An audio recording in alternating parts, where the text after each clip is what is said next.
Daniel capítulo 7, versículos del 9 al 12, nos dice la Escritura, está hablando Daniel: estuve mirando hasta que fueron puestos tronos y se sentó un anciano de días, cuyo vestido era blanco como la nieve, y el pelo de su cabeza como lana limpia. Su trono llama de fuego, y las ruedas del mismo fuego ardiente. Un río de fuego procedía y salía delante de él, millares de millares le servían, y millones de millones asistían delante de él. El juez se sentó, y los libros fueron abiertos. Yo entonces miraba a causa del sonido de las grandes palabras que hablaba el cuerno. Miraba hasta que mataron a la bestia, y su cuerpo fue destrozado y entregado para ser quemado en el fuego. Habían también quitado a las otras bestias su dominio, pero les había sido prolongada la vida hasta cierto tiempo. Vamos a dejar volar la imaginación hoy también, porque quizá muchos de vosotros habéis pensado: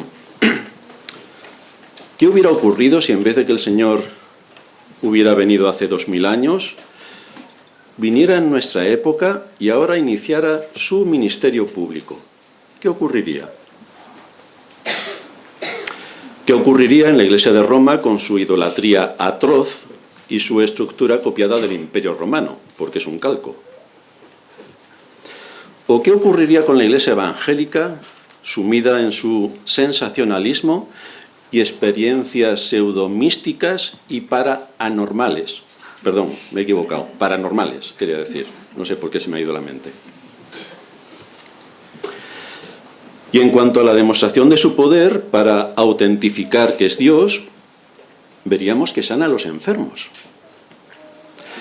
¿Cómo afrontarían este hecho las grandes farmacéuticas, que ganan millones y millones y millones y billones, con 12 ceros?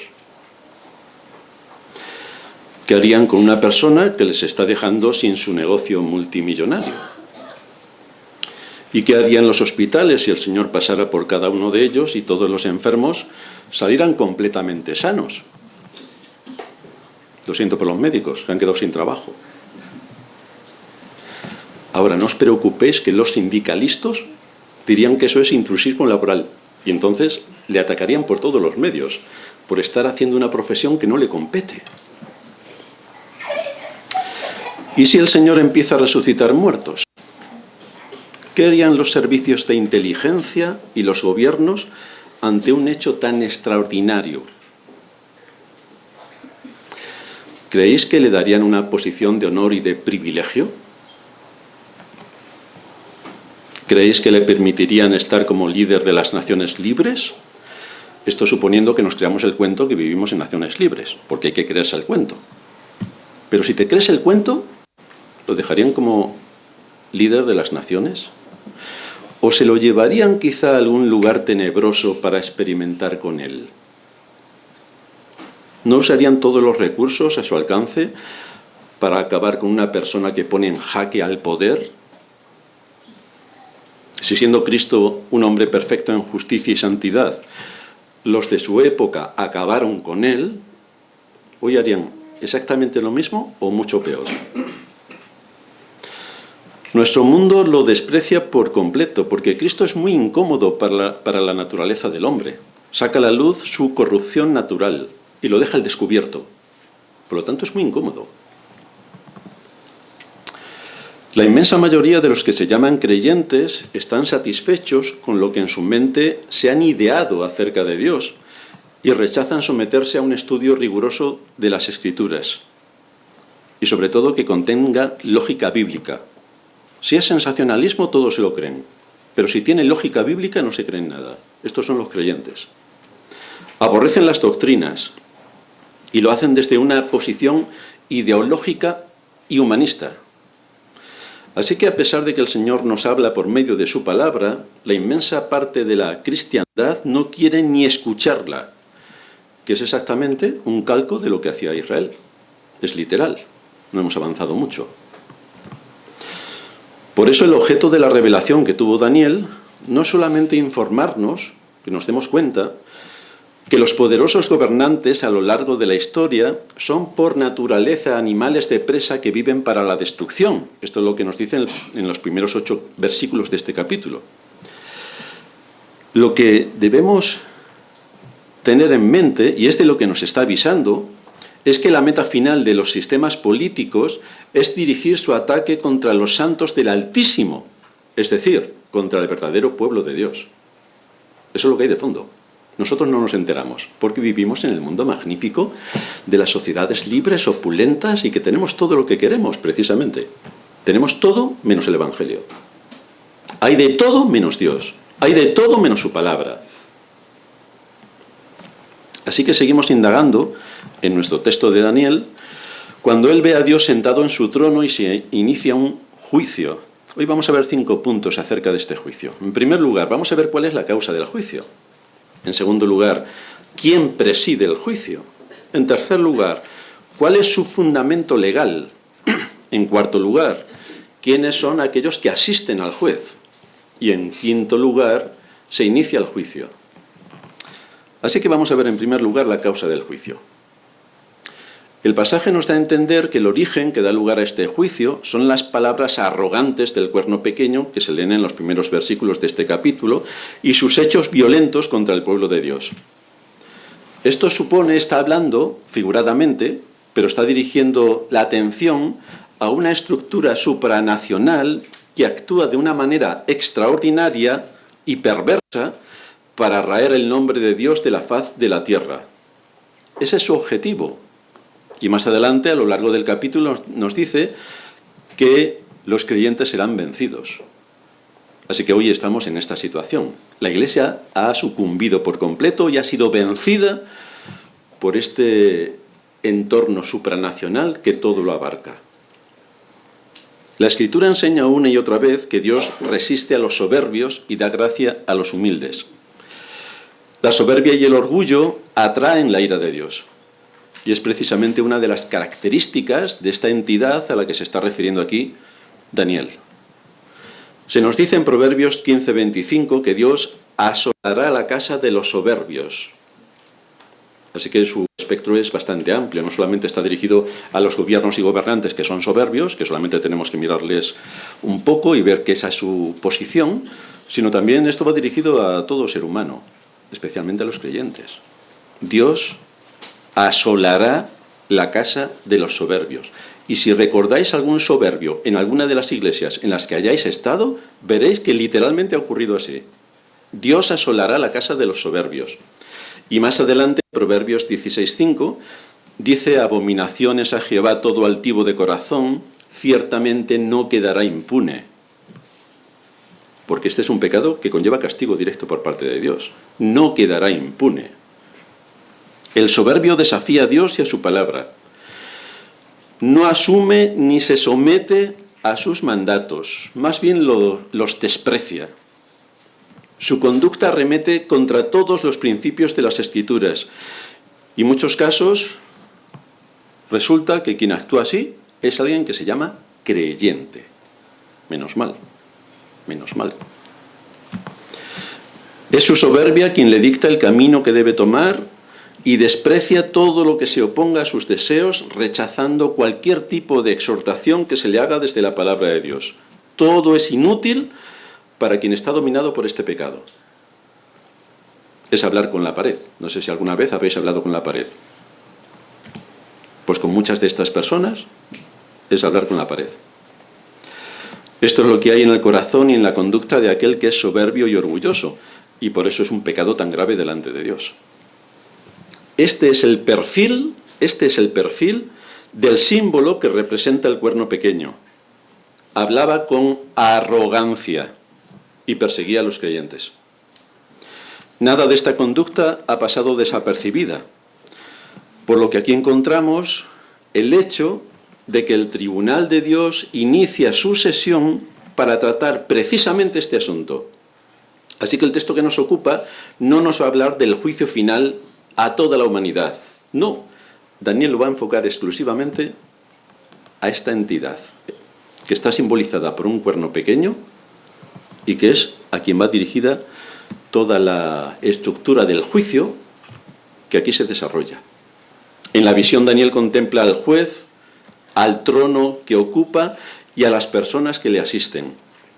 Y debemos recordar entonces que estamos tratando con una profecía, que como profecía que es, está llena de símbolos y figuras que tienen una función didáctica. No tenemos que buscar la profundidad de todo lo que aparece, sino la ilustración de lo que nos quiere mostrar. Es algo didáctico. En segundo lugar, vamos a ver quién preside el juicio. El versículo 9 nos dice, Daniel, estuve mirando hasta que fueron puestos tronos y se sentó un anciano de días, cuyo vestido era blanco como la nieve, y el pelo de su cabeza como lana limpia. Su trono llama de fuego, y las ruedas del mismo fuego ardiente. El tribunal inicia su sesión. Debemos resaltar que no se trata, repito, del juicio final. No va a hablarnos del juicio final, sino que va a juzgar al cuerno pequeño que representa un poder mundial que intenta dominar el mundo y que ya ha conseguido vencer a la Iglesia. ¿Y quién es el juez que preside este tribunal? Daniel lo describe como el anciano de días, una figura que designa a Dios como aquel que es eterno e inmutable. No es que sea viejo. Algunas veces habéis visto en algunas pinturas que cuando aparece Dios lo ponen con barba, pelo blanco, muy viejecillo. Bueno, pues eso es una barbaridad absoluta, porque luego veremos cómo en Apocalipsis, describiendo a Cristo, lo describe igual.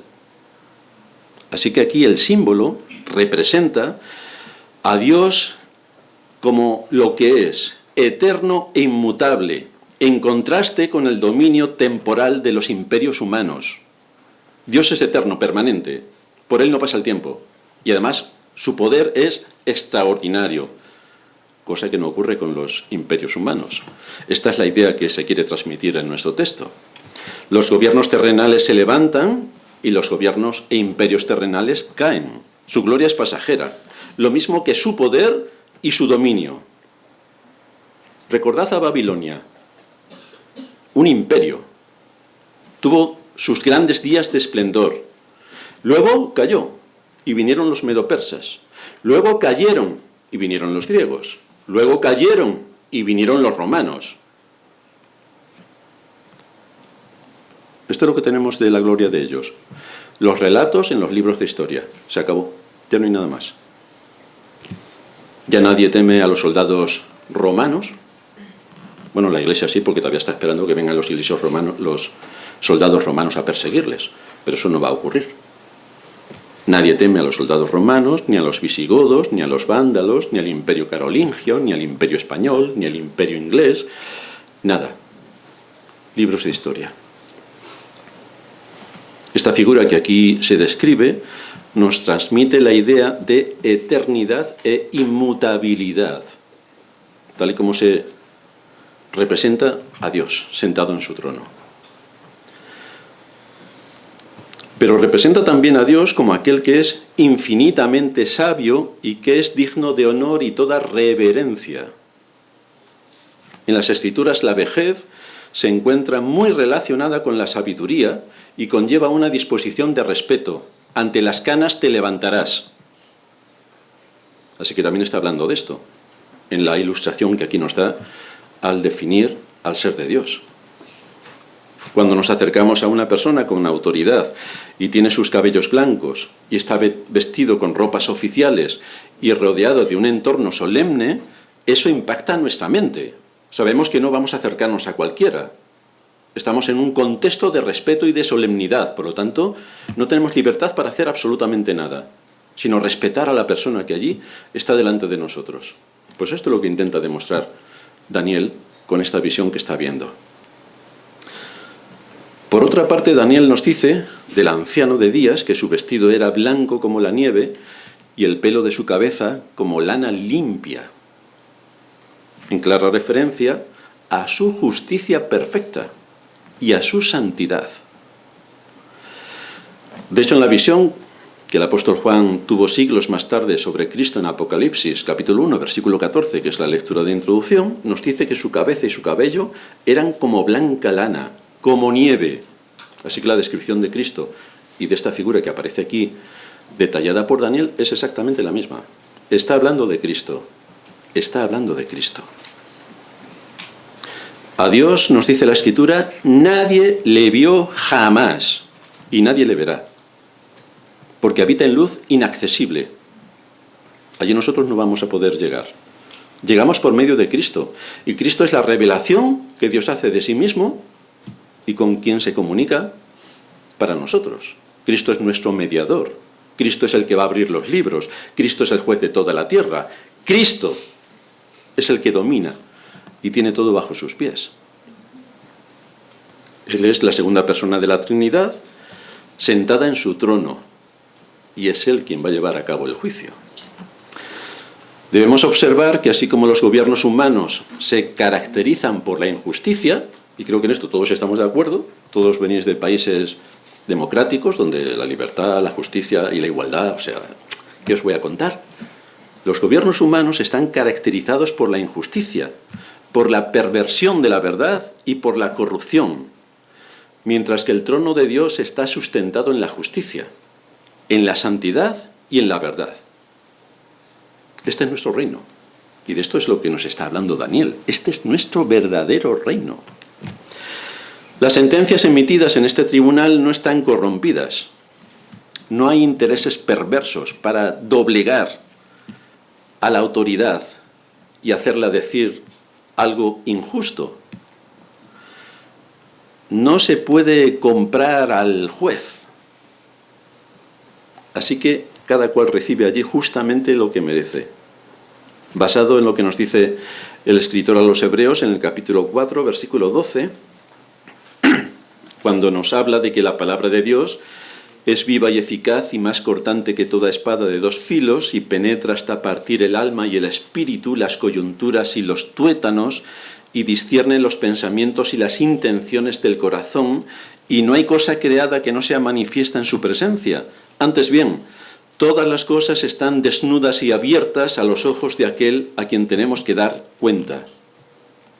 Esto supone que ante este trono de justicia no existe la justificación humana que quiera desentenderse de sus actos. No existe.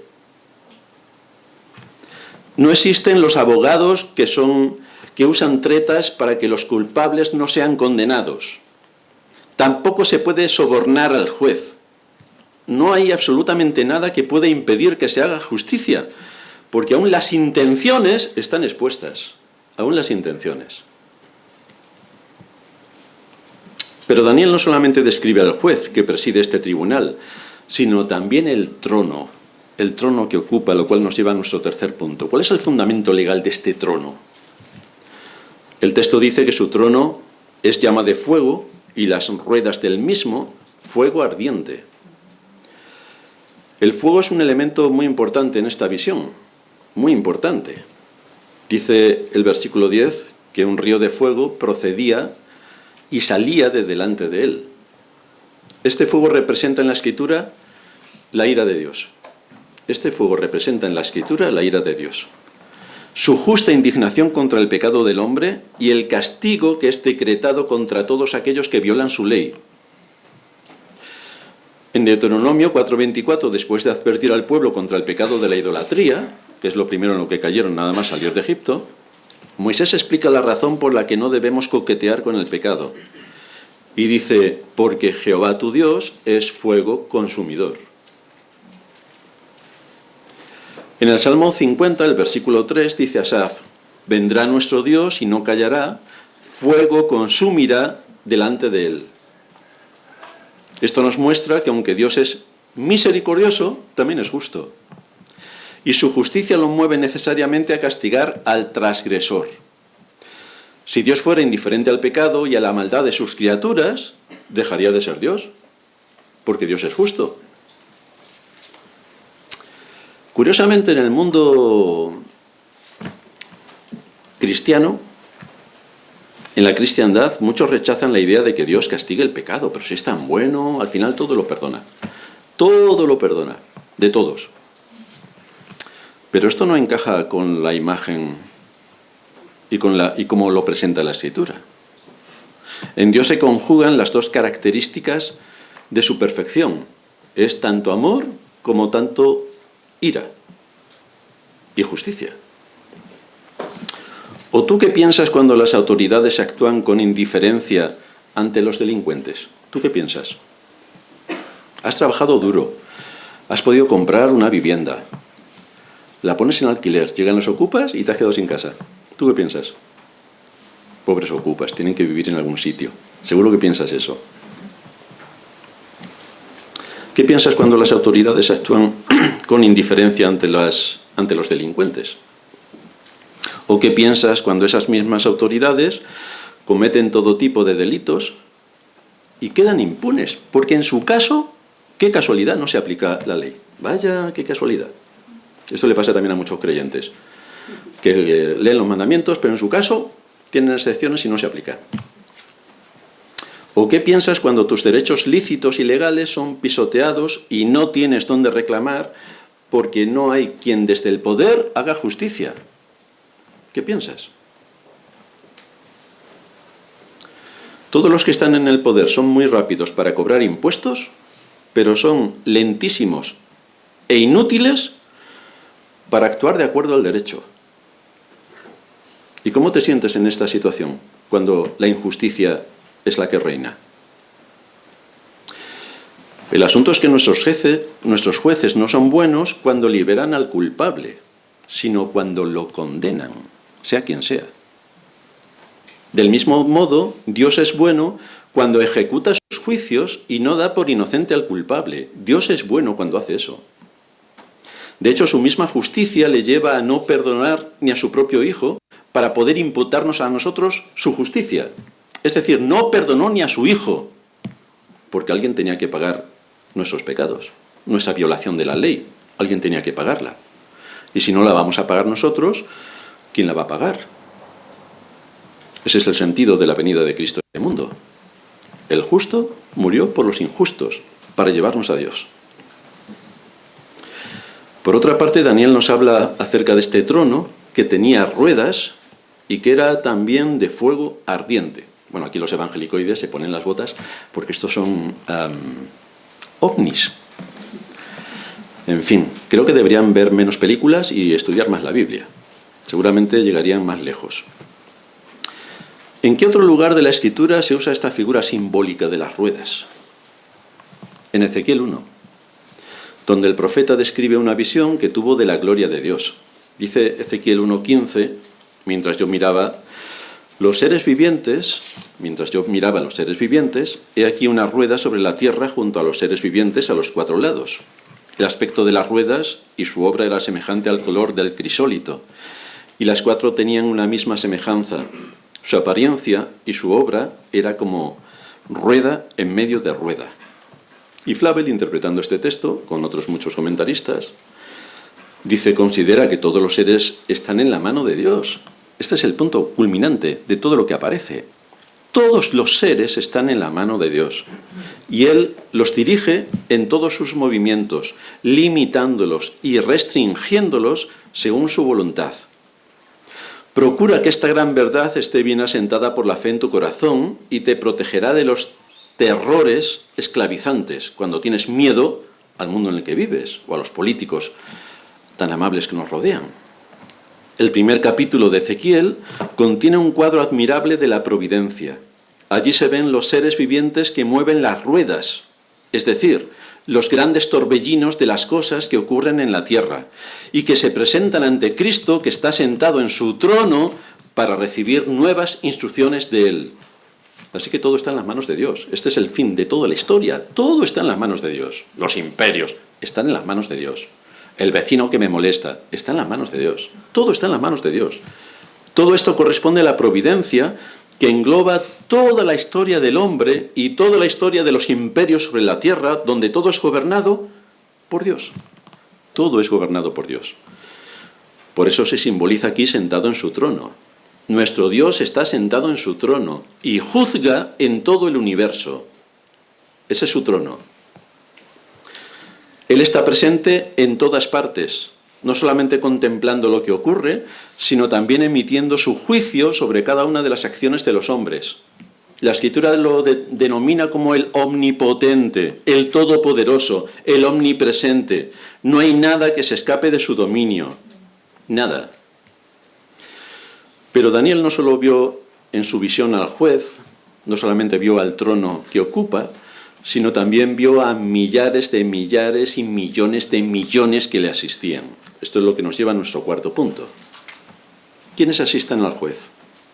El versículo 10 nos dice que un río de fuego procedía y salía de delante de él, es decir, su ira estaba en plena acción. Millares de millares le servían y millones de millones asistían delante de él. Así que el cuadro que tenemos ante nosotros es el de un tribunal en medio de su sesión de juicio. Está el tribunal. El juez es quien preside, pero millones de millones están a su lado asistiéndole, aportando pruebas, siendo los testigos. ¿Y quiénes son estos que le acompañan en el juicio? Pues es una clara referencia al ejército de ángeles que sirven a Dios de día y de noche. En Apocalipsis 5:11, en otra visión del trono de Dios, Juan nos dice que oyó la voz de muchos ángeles y su número era de millones de millones. Y en Mateo 13:41, el mismo Señor menciona a los ángeles como asistiéndole en el juicio. Fijaos lo que dice el texto de Mateo 13:41. Enviará el Hijo del Hombre a sus ángeles y recogerá de su reino a todos los que sirven de tropiezo y a los que hacen iniquidad. Los ángeles se van a encargar de esta obra. La labor de los ángeles es universal, afecta a todo ser viviente. Nos dice Pablo en 2 de Tesalonicenses 1:7 que cuando se manifieste el Señor Jesucristo en su segunda venida, vendrá con los ángeles de su poder. Ejércitos celestiales vendrán con él, igual que vinieron cuando anunciaron la llegada del Mesías. Dios tiene a su disposición un extraordinario ejército angelical, millones de seres espirituales que cumplen su voluntad. Y estos ángeles son presentados en las Escrituras, ya lo hemos visto en sermones anteriores, como servidores de Dios que actúan a favor de su pueblo, pero a la vez ejecutando sus juicios. A la vez ejecutando sus juicios. Porque Dios se vale de ellos para cumplir su voluntad. Igual que se vale de los hombres para predicar el Evangelio. Y que el Evangelio llegue a tal sitio porque un hombre que conoció el Evangelio fue a tal sitio y le predicó a tal persona.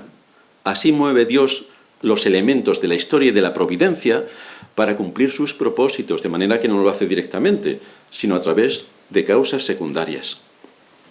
Fijaos en Daniel, que muchas veces sufrió la soledad por someterse en obediencia a Dios, y muchos de nosotros podemos decir, es que estoy solo. Daniel estaba solo. Sufrió la soledad por someterse en obediencia a Dios, que muchas veces tuvo que ir en contra de la corriente por mantener su integridad y seguir siendo fiel a Dios. Ahora puede ver lo que hay detrás de la escena. Y el asunto es que no está solo. No está solo. Seguramente esta visión que tuvo Daniel le impactó de forma similar a aquella otra que tuvo el criado de Eliseo. Recordaréis cuando el rey de Siria vino contra Israel, está en el segundo libro de Reyes, capítulo 6, y dice el versículo 14 que los sirios vinieron con un gran ejército y durante la noche sitiaron a Jerusalén, donde se encontraba Eliseo. Y cuando se levantaron por la mañana, Eliseo y el criado vieron la situación en la que se encontraba la ciudad. Y el criado se llenó de temor y le dijo a Eliseo, «Ah, señor mío, ¿qué haremos contra este ejército que nos tiene rodeados?» Eliseo le respondió, «No tengas miedo, porque más son los que están con nosotros que los que están con ellos». Y oró Eliseo y dijo, «Te ruego, oh Señor, que abras sus ojos para que vea».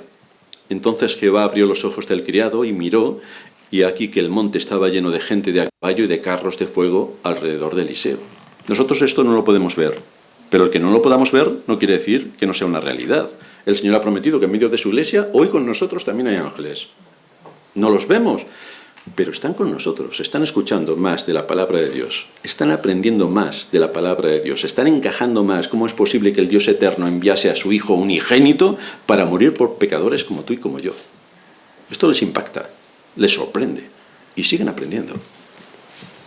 A veces tenemos la impresión de que nos estamos quedando solos por ser fieles a Dios, pero es una impresión.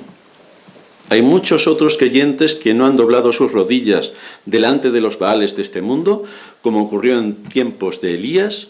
No se han creído el cuento que nos cuentan. Son hombres y mujeres que defienden la vida, la verdad y la libertad. Son firmes en sus convicciones, defienden los distintivos cristianos y están firmes en la fe.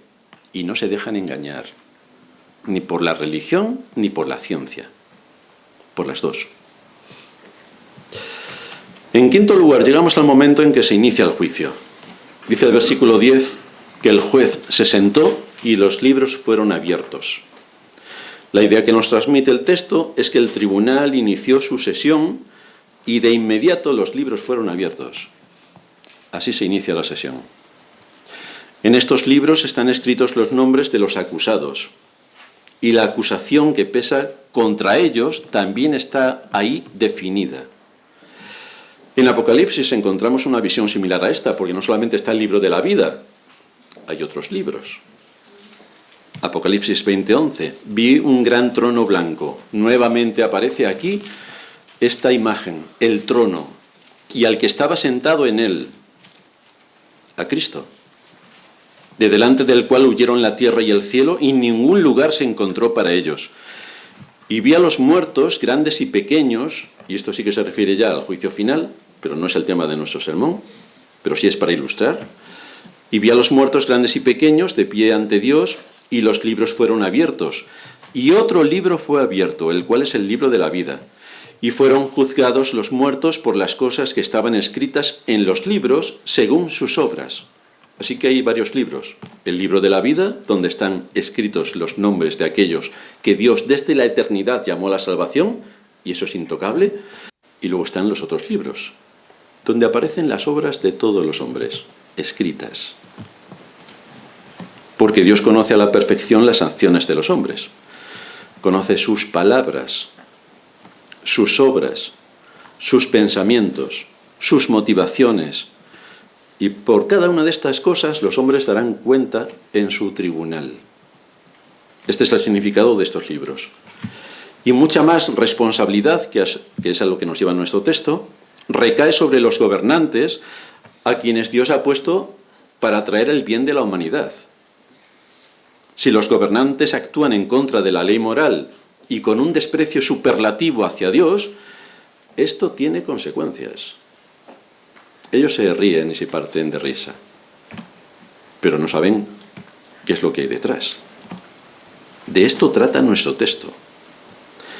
En este caso particular, lo que se está juzgando son las acciones de las 4 bestias, y más particularmente la de la cuarta bestia, y más concretamente la conducta del cuerno pequeño.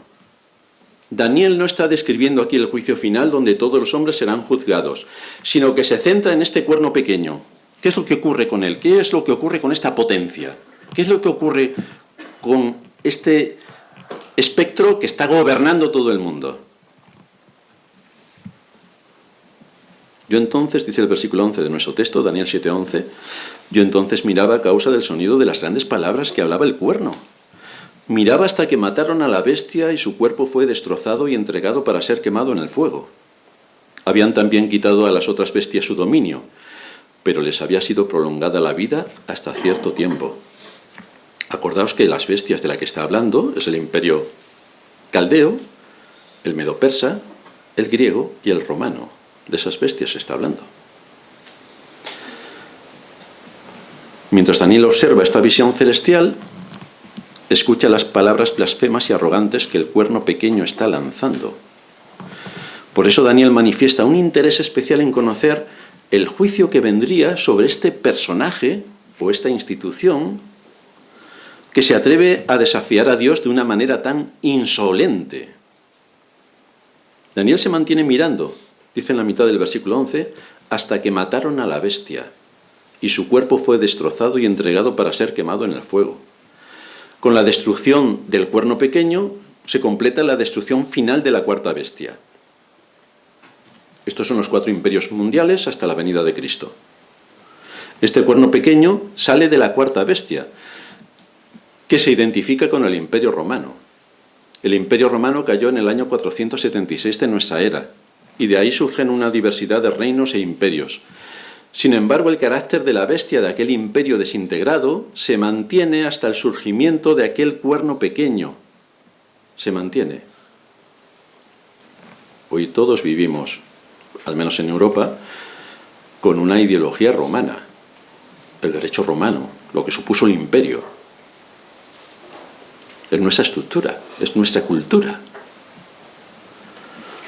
Y de eso es de lo que está hablando Daniel. Hay un cuerno pequeño que sale de este cuarto imperio que está dominándolo todo.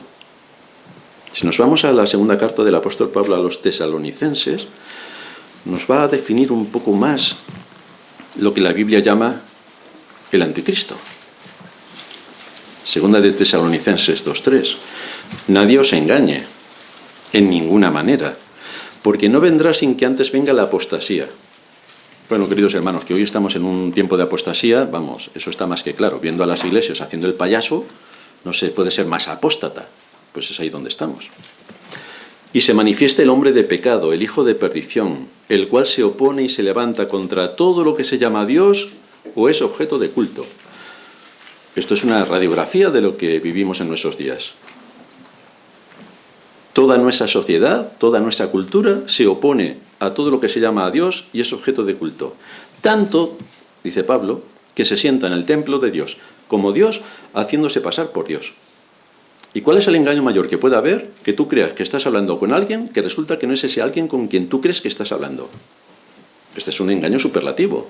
De eso está hablando. Es un engaño extraordinariamente sutil cuando esta organización, entorno, persona, no sabemos qué es, se hace pasar por Dios. Desde luego los reformadores identificaban precisamente a la Iglesia de Roma como la gran ramera y a su cabeza el Papa con este cuerno pequeño, el anticristo.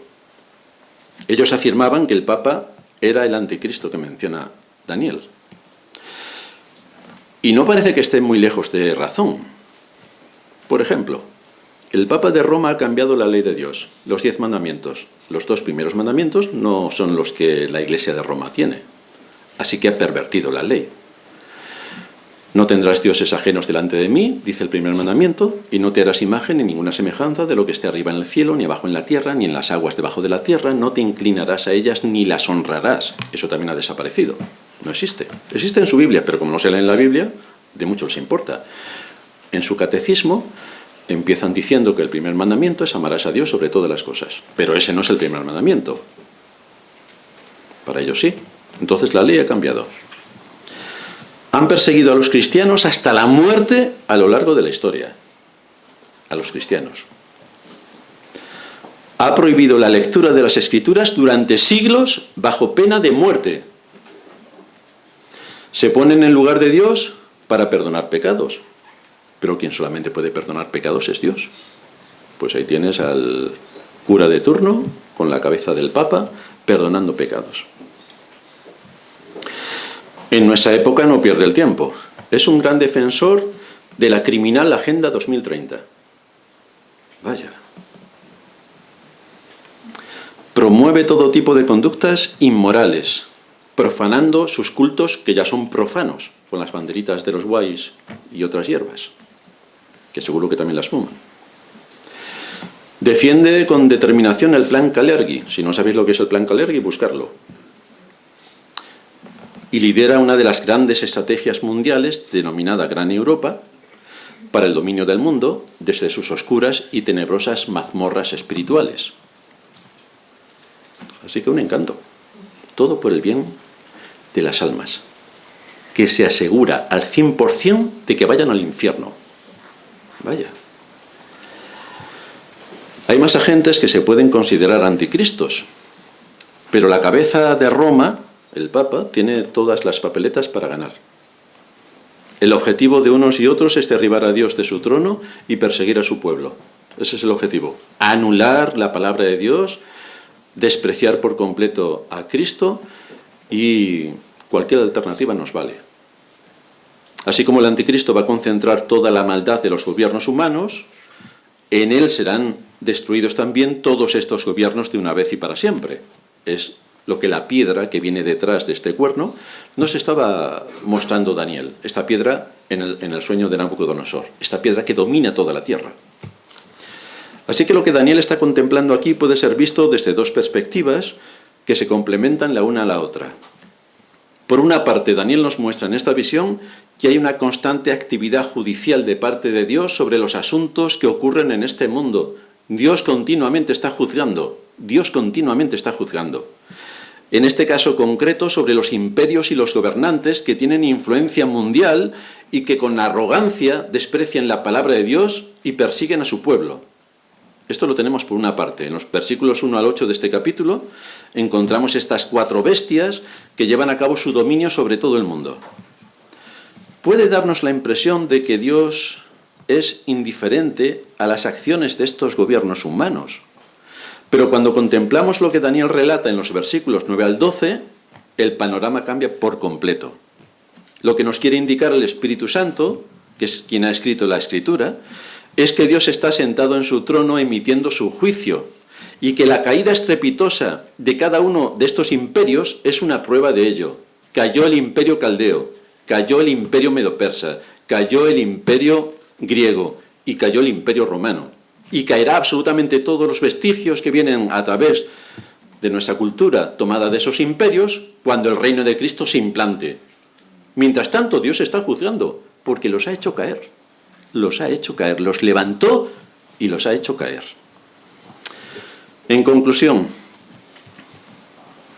es un gran consuelo para nosotros como creyentes saber que hay un Dios en los cielos que es perfecto en santidad y en justicia y que juzga en la tierra y que no dará por inocente al culpable. No dará por inocente al culpable. Una de las frustraciones que soportamos cada día es la de la aparente impunidad del mal. Cuando vemos cómo el mal está por todos sitios, pero la gente no piensa, ¿no? El mal está por todos sitios, sea lo que sea que veamos, mejor que no pongamos la televisión, porque eso es ya la cuna del mal. El mal está por todos sitios. El justo es maltratado, y los malos parecen progresar sin que nadie lo impida. Les va todo fenomenal. Seguimos viendo a poblaciones morir de hambre, a la vez que gran parte de los países saquean a los ciudadanos, pero no para llevar alimentos a los países que están necesitados, no, para fabricar misiles y cazas de combate, porque hay que matar a los rusos. Pero, ¿y esto? Si éramos pacifistas hace 15 años y llevábamos una flor en la boca y ¡ay, paz y amor! Y ahora llevamos misiles, vaya, qué casualidad. Hay dinero para pagar grandes sueldos a los amigos del poder, pero al ciudadano que paga sus impuestos y que además de pagar los impuestos le saquean, no tiene ningún derecho a recibir ni lo que legalmente le corresponde. Nada, cero. Así que el matiz del texto es para decirnos que hay un Dios en los cielos, sentado en su trono, de justicia, que emite juicio sobre las acciones de los hombres y que tarde o temprano cada cual recibirá lo que sus hechos merecen, porque están escritos en el libro. De ahí no se escapan. Si solo contemplamos la visión de los versículos 1 al 8, si nuestros ojos no pueden ver otra cosa que a estas bestias salvajes que parecen tener en su mano el control de la historia, entonces vamos a desfallecer, nos vamos a deprimir, nos vamos a hundir. ¡Qué mal está el mundo! Pero si empezamos a ver quién está detrás de todo esto, entonces empezamos a tener esperanza de que la justicia finalmente se va a implantar. Aunque la batalla que se lleva a cabo en este mundo parece estar siendo ganada por los enemigos de Dios, es exactamente eso, apariencia. Parece.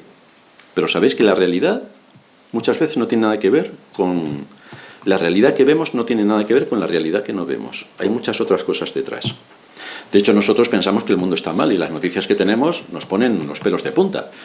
Pero sabemos el 1% de lo mal que está. Si supiéramos todo lo mal que está, es que, en fin, estaríamos todos los días leyendo los salmos imprecatorios, a ver si se mueren todos. Que también a veces lo hacemos. Yo lo hago todos los finales de mes cuando hay que pagar los impuestos. Salmos imprecatorios a tope. Pero no podemos ser ignorantes de que Dios está sentado en su trono, que está observando y emitiendo su juicio sobre las acciones de los hombres, y que tarde o temprano sus juicios serán ejecutados, sobre todos, sobre todos. Así que el Señor quiere darnos aliento para que no desfallezcamos. ¿Cómo está mi país? Ha ganado este, el otro. Todo parece que está al revés. Bueno, es que nos engañan con las elecciones también. Todo está al revés, todo está mal, todo está peor. El Señor quiere darnos aliento para que no desfallezcamos al ver que los movimientos de la historia parecen dar la razón a los malos, pero en realidad todos ellos están cumpliendo un papel dirigido por Dios para llevar a cabo sus propósitos soberanos en la salvación de su pueblo. Por ejemplo, en los 2 primeros siglos de la era cristiana hubo 10 terribles persecuciones contra los cristianos. Tuvieron que huir a los lugares más lejanos del imperio para que no los matasen.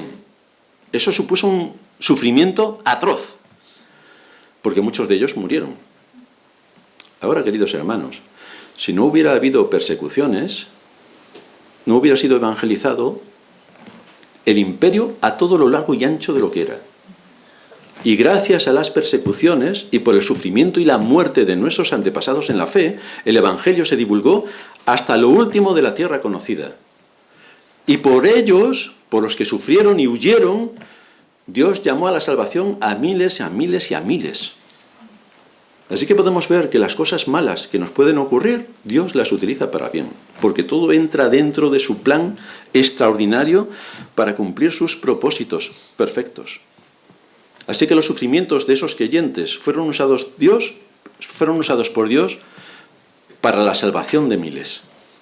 Este es el plan de fondo, la salvación del pueblo de Dios. No qué malos son mis gobernantes, sino cómo Dios usa todo el mal de este mundo para cumplir sus propósitos soberanos. Lo más trascendente en la vida de todo ser humano es ser conocido por Dios. Eso es lo más trascendente. No es ser rico, no es tener una buena casa, no vivir en un país agradable, no tener buenas vacaciones, no. Lo más trascendente es ser conocido por Dios. Lo que ocurre en este mundo es pasajero. Si todos ya sois viejos, os vais a morir dentro de nada. ¿Sí, sí? ¿Y qué esperamos después? ¿Qué esperamos? Dios ha prometido que estará con nosotros más allá de la muerte. Entonces, eso es lo peor que nos puede pasar, que nos muramos. Eso para nosotros es lo mejor. Así que estaremos con el Señor. Palabras de aliento que nos da el Señor en Lucas 12:29. No os preocupéis por lo que habéis de comer, ni por lo que habéis de beber, ni estéis en ansiosa inquietud. ¿Por qué? Porque todas estas cosas buscan las gentes del mundo. Pero vuestro Padre sabe que tenéis necesidad de estas cosas. Buscad el reino de Dios y todas estas cosas serán añadidas. Y termina diciendo, no temáis, manada pequeña, porque a vuestro Padre le ha placido daros el reino. Pues ahí es a donde vamos, al reino. Mientras que estemos en este mundo, nosotros no somos de este mundo, somos peregrinos. Muchos buscan en este mundo la satisfacción absolutamente de todo. Pero nosotros no pertenecemos a este mundo. Así que tenemos que estar pensando en qué es lo que Dios ha prometido para su pueblo, porque es lo que nos da esperanza. Y es lo que nos alienta y consuela en medio de las batallas que continuamente tenemos que estar inmersos mientras que estamos por aquí. Pero no nos queda casi nada. Así que tome aliento vuestro corazón.